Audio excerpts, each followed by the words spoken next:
Hello viewers, আসসালামু আলাইকুম। Welcome back to my channel.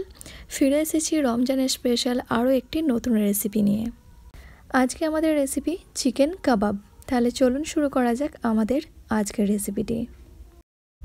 এখানে আমি একটা মিক্সিং বোল নিয়ে নিয়েছি। এবার এখানে আমি দিচ্ছি একটা বড় সাইজের আলু সিদ্ধ।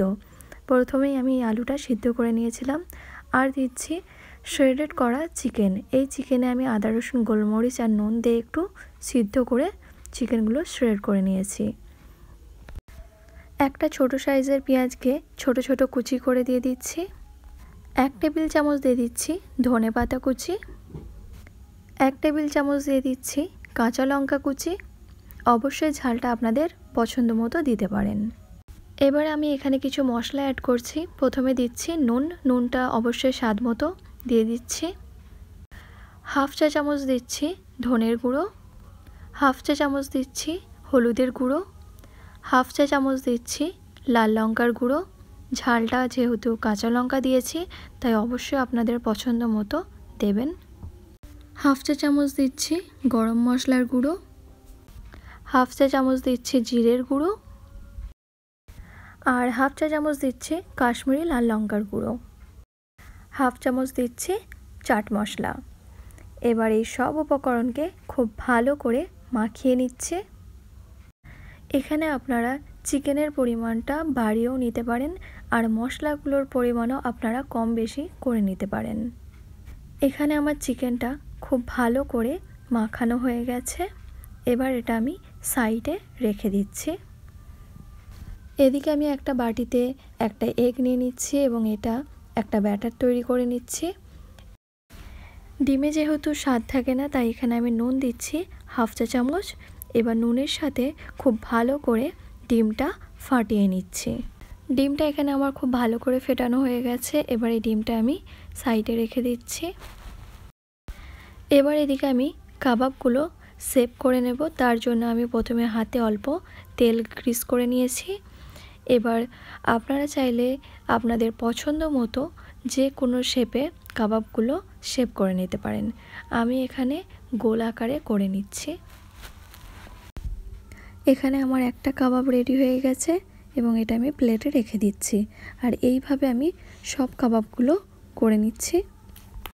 সেমভাবে আমি আরও একটা কাবাব বানিয়ে নিয়েছি আর এইভাবেই আমি সবগুলো কাবাব বানিয়ে নেব।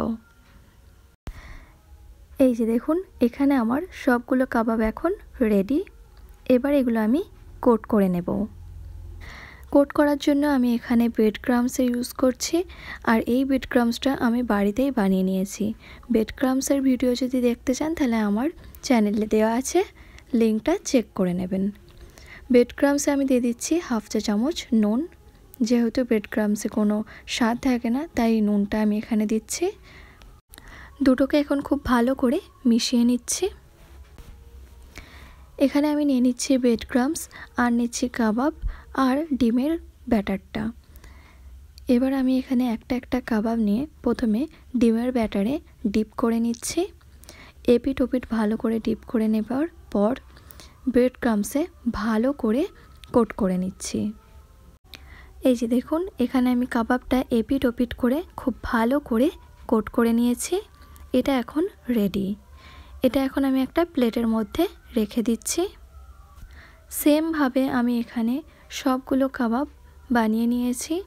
এবার এগুলো ভেজে নেওয়ার পালা। এদিকে আমি একটা ফ্রাই প্যানে তেল গরম করে নিয়েছি আর তেলের টেম্পারেচারটা থাকবে মিডিয়াম টু হাই। এখানে আমি একটা একটা করে কাবাব দিয়ে দিচ্ছি। এখানে আমি সবগুলো কাবাব দিয়ে দিয়েছি। এবার এগুলোকে আমি উল্টে পাল্টে ভালো করে ভেজে নেব। কাবাবগুলো এখানে খুব ভালো করে ভাজা হয়ে গেছে। এবার এই কাবাবগুলো আমি তুলে নিচ্ছি। এই যে দেখুন, পুরো মোচমোচে করে কাবাবগুলো ভাজা হয়ে গেছে। এখন এটা প্লেটের মধ্যে তুলে নিচ্ছি। তাহলে দেখলেন তো কত কম সময়ে কত চটপট তৈরি হয়ে গেল আমাদের আজকের চিকেন কাবাব রেসিপিটি। এখানে আমি আপনাদেরকে একটা কাবাব ভেঙে দেখাচ্ছি। এই যে দেখুন, বাইরে থেকে যতটা মুচমুচে ভেতর থেকে ততটাই সফট। আর এই কাবাবটা গরম গরম খেতে কিন্তু দারুণ মজার লাগে। এই রমজান মাসের ইফতারে আপনারা একবার এই চিকেন কাবাবটি বানিয়ে দেখতে পারেন। আশা করছি আপনাদের অনেক ভালো লাগবে। আমার আজকের রেসিপিটি আপনাদের কেমন লেগেছে সেটা আমাকে কমেন্টে জানাবেন, আর রেসিপিটি বানানোর অনুরোধ রইল। আজকের জন্য এতটাই। ফিরে আসবো আবার একটি নতুন রেসিপি নিয়ে। আল্লাহ হাফেজ।